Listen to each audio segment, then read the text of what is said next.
So, our panelists for the first panel discussion today is Ms. Yogita Sharma, Director, Manarajana International School.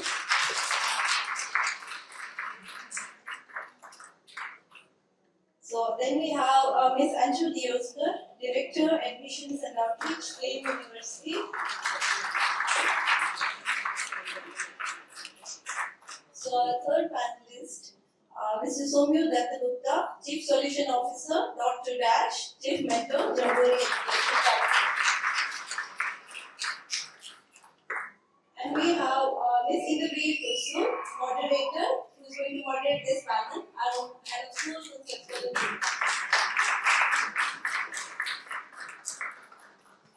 in over to you.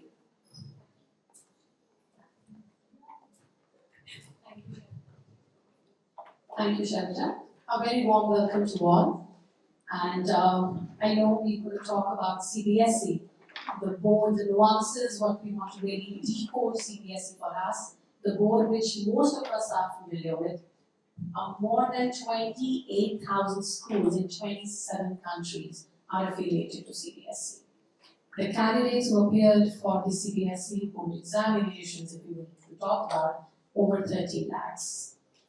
The curriculum followed under CBSE is guided by NCERT. It has been quite a journey over the 9 decades, the 90 years of CBSE. The board has worked on evolving the pedagogical approach and integration of experiences in the teaching and learning. National Curriculum Framework, that is NCF, has been the guiding document for CBSE to bring about the changes to make the learning more relevant. It's been, I would say, a constant endeavor. Is that something which you feel that, what you remember of CBSE?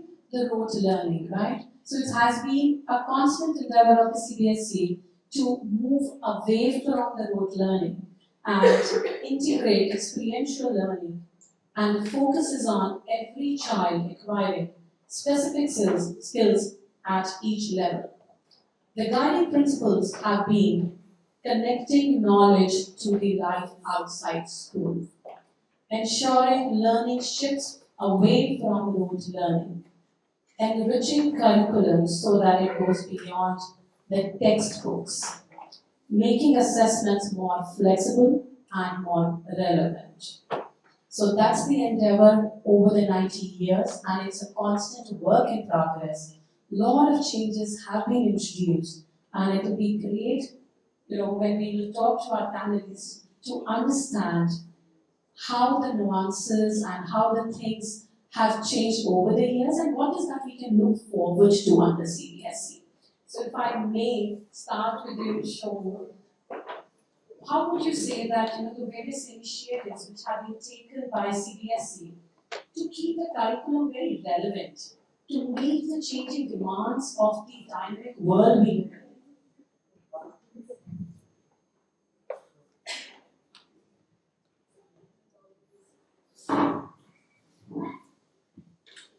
Good morning, everyone. Thank you, Vivi.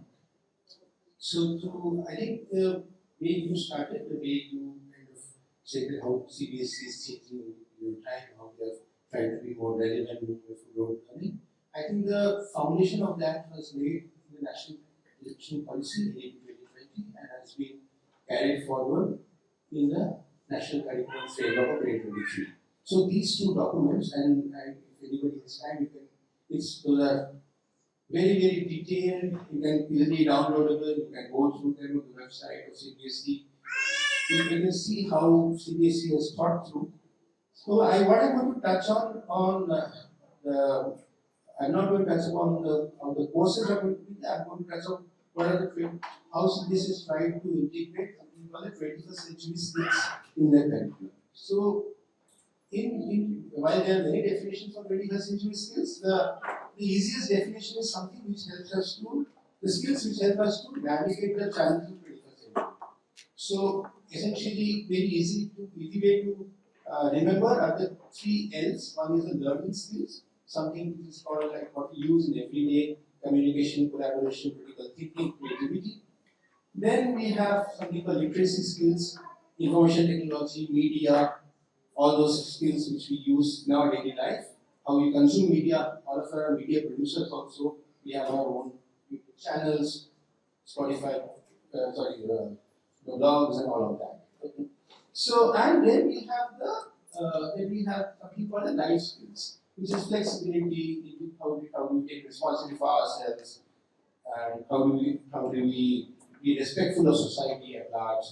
So all of these are the 21st century skills which CBSE has now tried to integrate in the curriculum.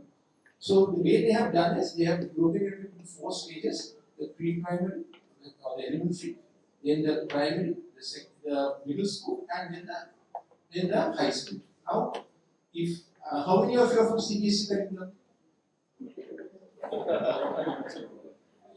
So as all of us have gone through that curriculum, we have had 9th and 10th board exam, 11th, 12th board exam, which to this date continues, but it's going to change soon. How it's going to change? It's going to happen 9th, 10th, 11th, 12th, it's going to happen in a block. I'm not going to cover the initial areas because there the changes have been work in progress, but this is the main change. Initial years they have made it more activity based. In the initial years, then they've introduced in the middle year, they've introduced textbooks, and then they've gone to start the subjects. But the actual change was come in 9th to 12th, where what they are saying they will make, there are 8 groups of subjects.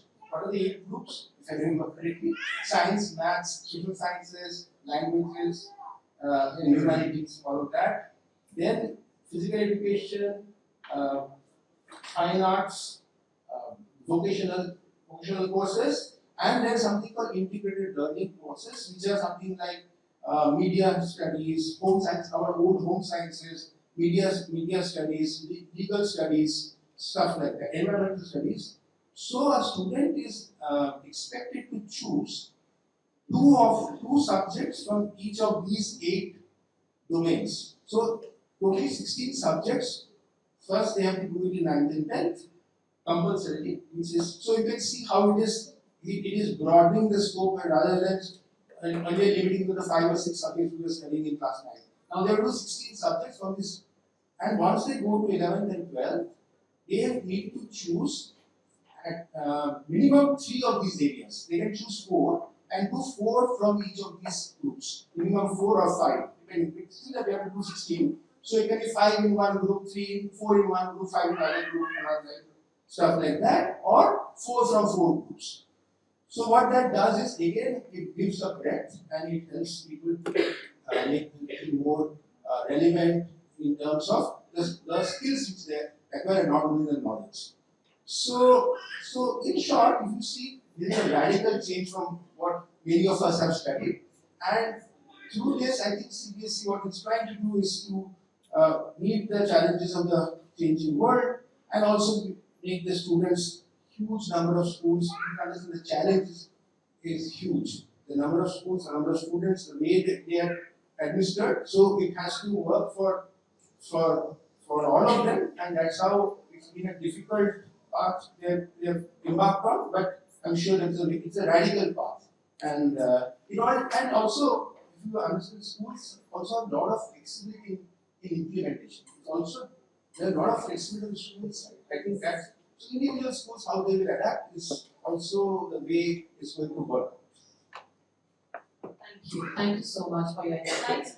Does flexibility, integration, does it sound like the CBSE we are familiar with? Not much, but that's where it is. It's evolving. It's changing with time. And if we were to go with the changes, so I would really want to understand from you, when we talk about NEP, what are the various changes that we can expect at various levels when we are looking at implementation of the new education policy?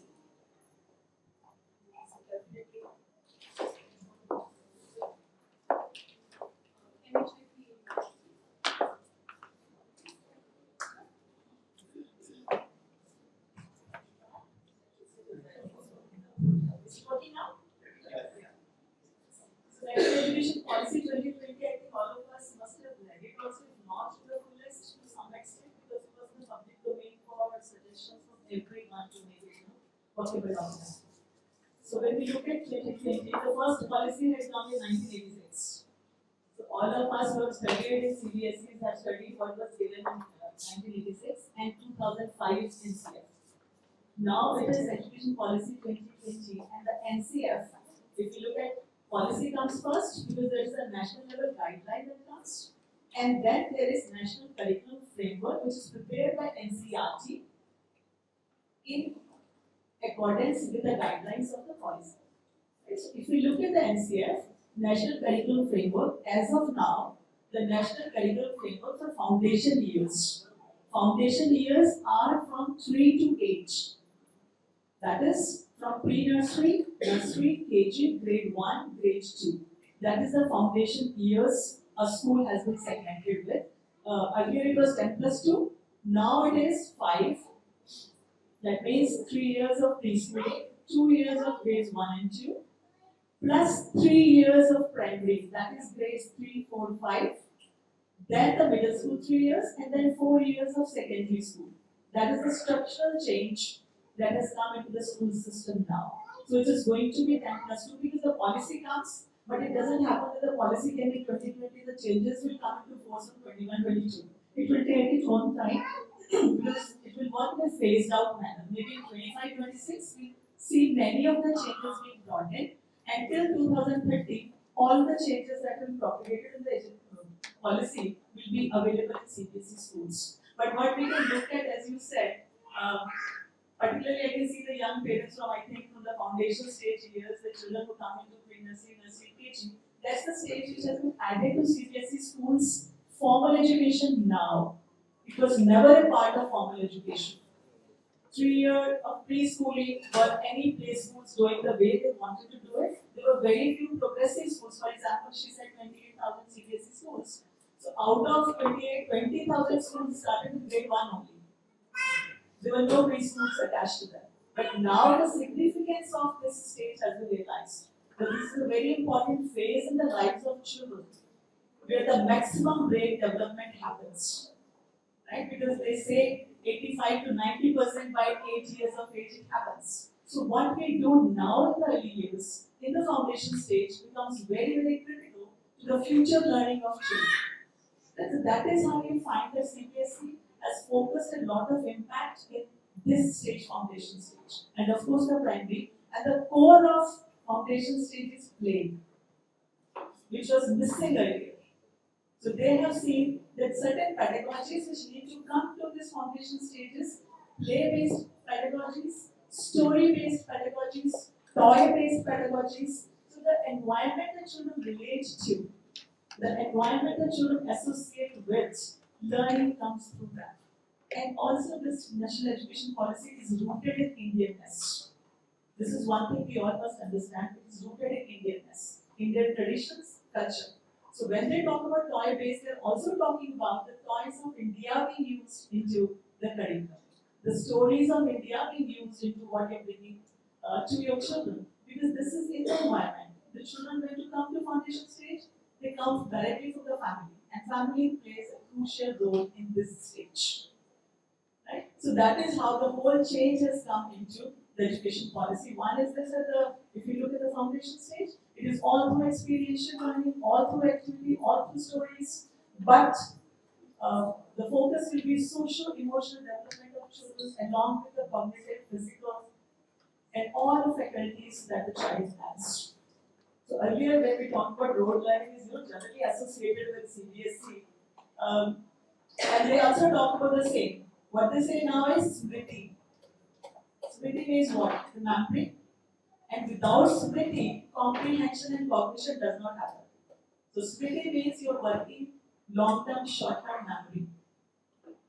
Right? So that is how the whole thing has been brought out. That the things that we're talking about today are already addressed in our Indian system as well. The same physical, mental, cognitive, conscious level, spiritual domains are talked about the world over, because we are talking about international mindedness, we are talking about children being knowledgeable, responsible, responsive, resilient, and all through CBSE has seen it through the national education policy coming through the curriculum that we have. So we'll talk about it a little more on that. Thank you so much. So a lot of changes and a lot of so many things to look forward to on with the changes being brought in the NEP through the NEP. So if we were to take it forward from the foundation years and I were to look at the students graduating from school, and that's where our expert panelist Anju comes in. So I would really like to understand from you, Anju, how do you feel over the years that you've seen these students coming to Flame and other higher education institutions? How does CBSE prepare the students or supports and helps them for their higher education and their career paths? Thank you so much, and I will give you stole my question because I was just going to start by asking, just wanted to see how many of the parents have studied CBSE. So since I know how many of you have, which is almost all of you, my next question is, and we'll just be a little interactive, we'll try to wrap it really quick. What did you study after that? What courses did you do? Just anybody, just pick from this side, please. Engineering, just wait, all engineers? Okay, now, next question. Are you doing engineering in your career? How many are following?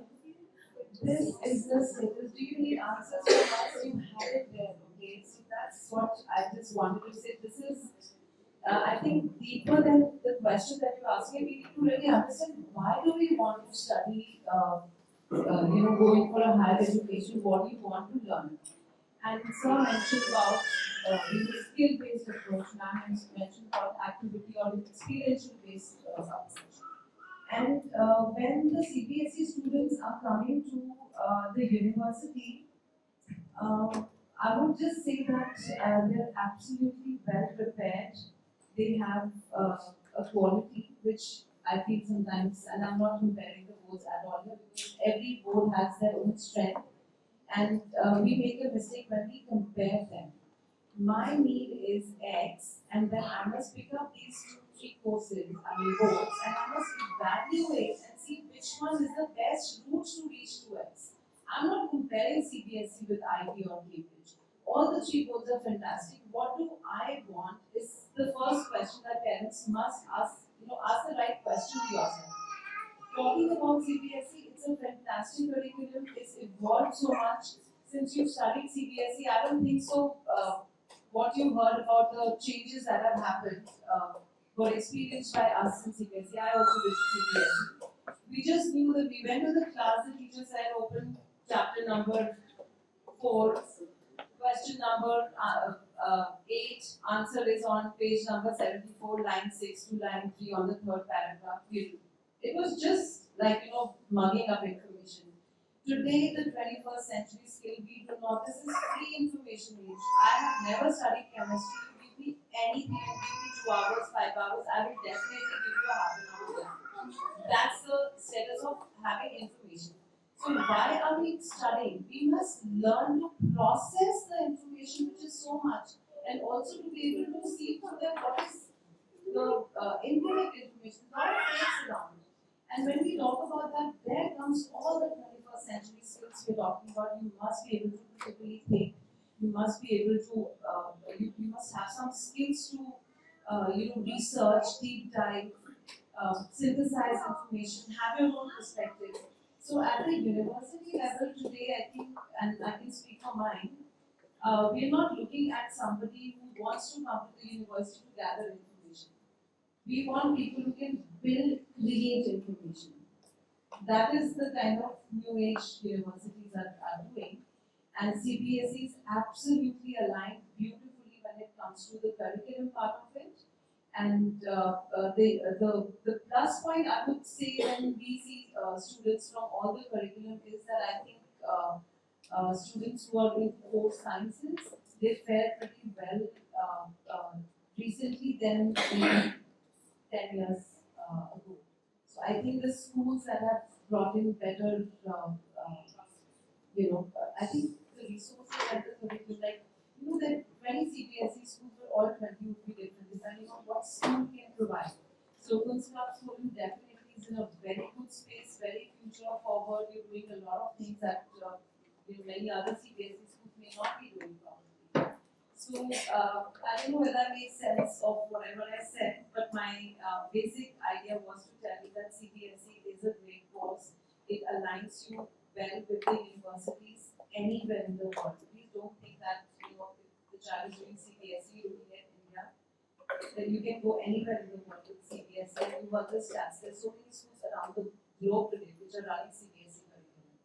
So I think we're in a very good space, and thank God for national education policy now. Again, it will take some time to really implement, because I think the last one was in 1986, and there was a study which says only 18 to 20% was implemented. 18 to 25% was implemented, whatever the policy was. So I hope in 2020, with more awareness and better resources, the country is advanced. These changes have come, will come, and it's setting you absolutely in alignment with the other things. Should you be looking at maybe other international goals, they're equally good, but then, like I said, please don't do the mistake of comparing them. You should know why you want to write. Ask the right question, why do you want to do that first, rather than, if my neighbor says they're doing, or this is a better one, or I mean, those questions are very main actually. Thank you, Anju. Policy has come now, but the progressive schools, the forward-looking CBSE schools, have already 90% and more than that happening in schools. Let us not see that these things, experiential learning, activity-based, the stories have come just in now. They're already part of the school. So as I hear, and I'm sure even you would have heard the panelists, so CBSE, the new avatar, if I may say, under NEP, and ready to integrate the skill building, rather than just the content. And typically, because it's been there for 90 years and has already kind of created a base across India as well as various other countries, has a big support system, and a lot of experts and pedagogical training is happening under that. And we can look forward to a wonderful new avatar of CBSE in the next few years in most of these schools affiliated to CBSE. Again, it will depend upon the schools how much they carry forward the guidelines which have been given by the CBSE and the government. So we'll open the forum for Q&A. I know we have 5-10 minutes.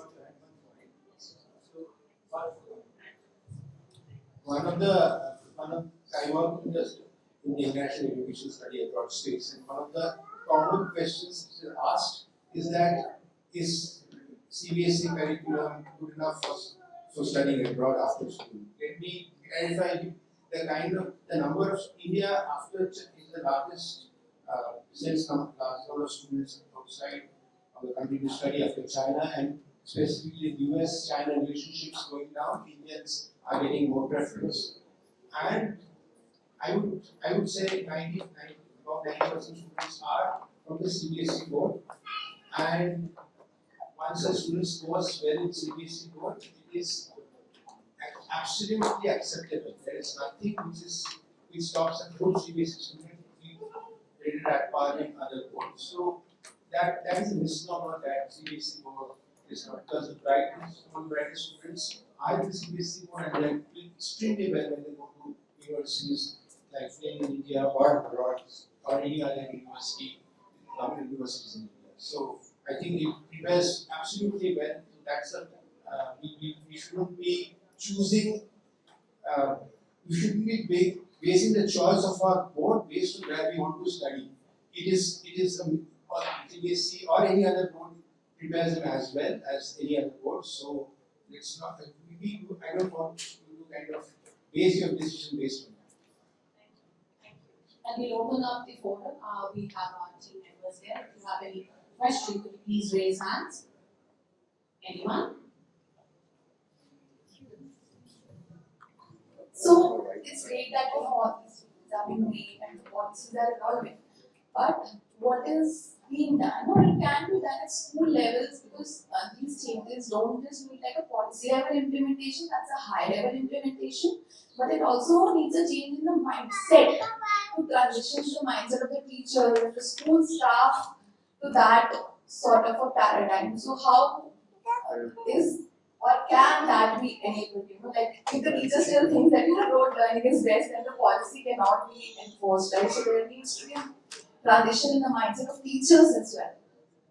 That's a very important question. The policy comes, but implementation is the key. And teacher is phenomenal to any change. And mindset is very, very important. But at times, for example, CBSE has changed its examination from rote learning to competency based now. 50% of questions now that will be asked in grade 10 will be competency based. Right? So it also will have its wash effect. So when you are testing that, the schools will have to prepare accordingly. The curriculum will be prepared accordingly. The teachers are undergoing a lot of trainings by CBSE, and there will be rigorous trainings for teachers. But of course, there's a shift. What you're saying, highlighting is that's the key. How do we start thinking about these things? And we are talking about how CBSE schools should be, but every school will be different still, depending on the leadership, the vision, the infra, the resources, and the know-how. Because right now I said there are many schools that are already there. If you look at your own school here, it's already having all those things that we're talking about policy. If I come from one version, we already have a lot of many things. So it will depend on the school also, which school are you choosing for your child? So not will depend on that. But wash effect definitely and lot of training. It will take a little time, but it has already started changing. That's what the positive is. I have certain very basic questions.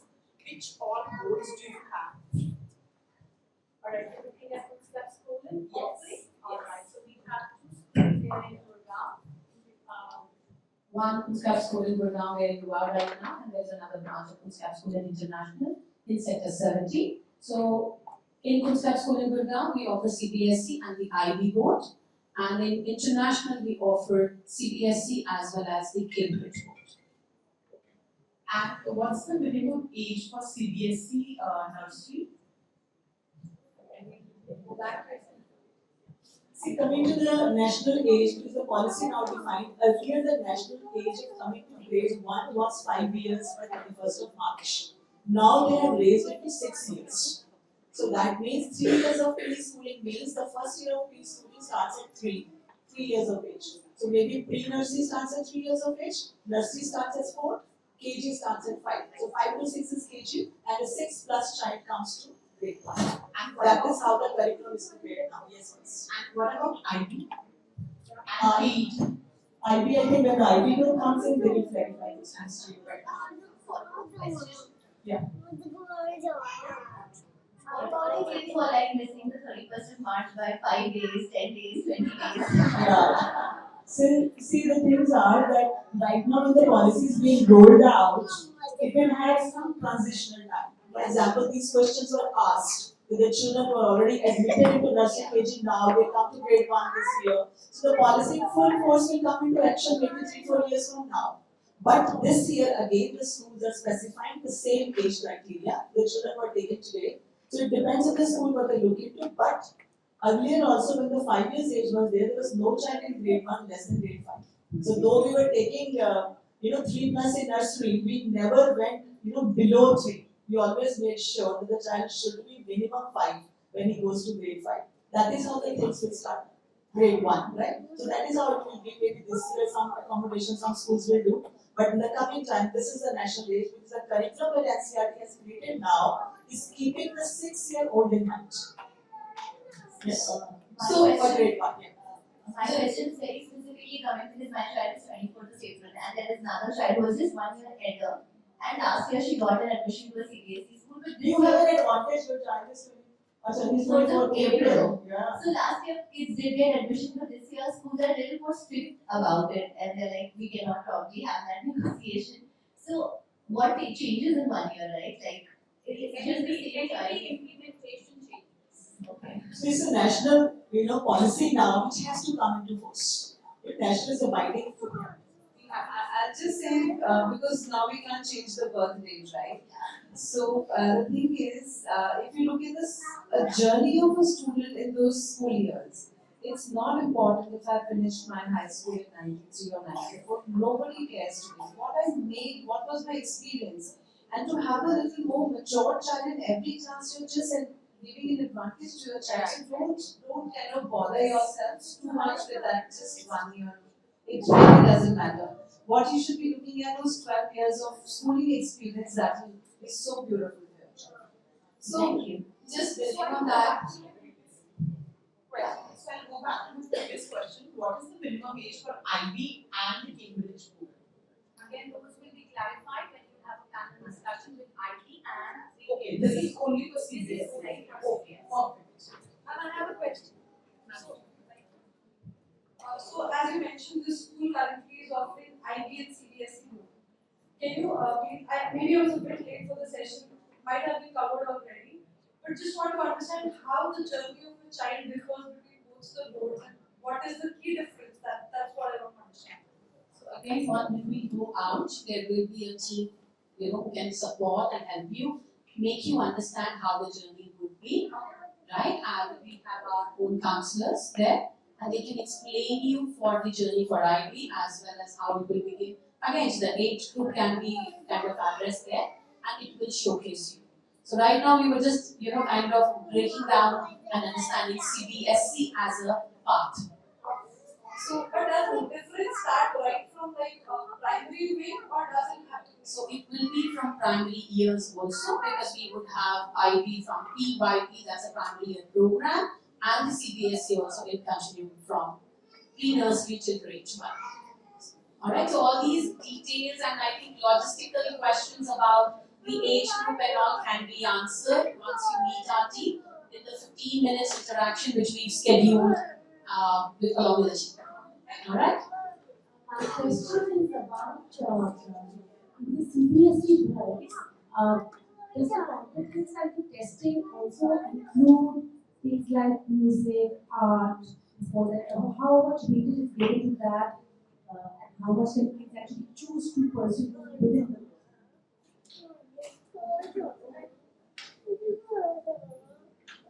See, when you talk about CBSE curriculum, it is a holistic curriculum which talks about science, maths, social science, languages, music, dance, theatre, life skills, vocational subjects as well. So it's a complete basket. And they are valued because earlier the CBSE report card would talk about only marks. These are the marks, this is the total, this is the aggregate, and you fall into the A category or you are 1 by 8 of the board percentage, you get this. But now they're talking about a holistic report card as well. The things will change with assessment and the reporting. Right? So these subjects, they're already there in the CBSE because CBSE has never put the subjects into streams. CBSE always has given a basket of subjects to choose from. It is the schools because of the economic logistics created streams. CBSE never said that there's a science stream, there's a commerce stream, there's this stream. It was never CBSE's curriculum. If you go through the CBSE scheme of studies, it has groups of subjects. You can pick up any. Right now also if the children want to pick up any subject, they can appear for the same in the 10th level. If they want to take music as their main subject, they can take that.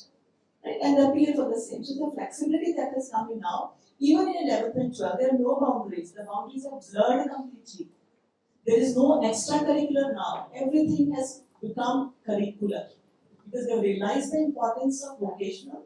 They've realized the importance of all that is happening in the name of music, dance, because they're very sought after subjects as well from students' point of view, and they make you what you are. So one last question. So I know the curriculum has evolved about flexibility, right? So there's flexibility in terms of choosing the subjects that the kid wants to study. But I'm sure that is the case with all kids. They're really good at some subjects and not so good at others, right? So what sort of flexibility or systems are there to cater to that?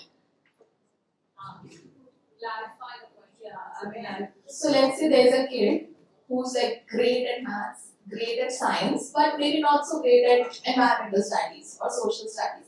So is there flexibility in the school systems or the CBSE systems to address those from the child? Like my child can suppose do maths questions of grade 5, but at the environmental studies he's at the level of grade 1 or 2. So how do we go about educating that child?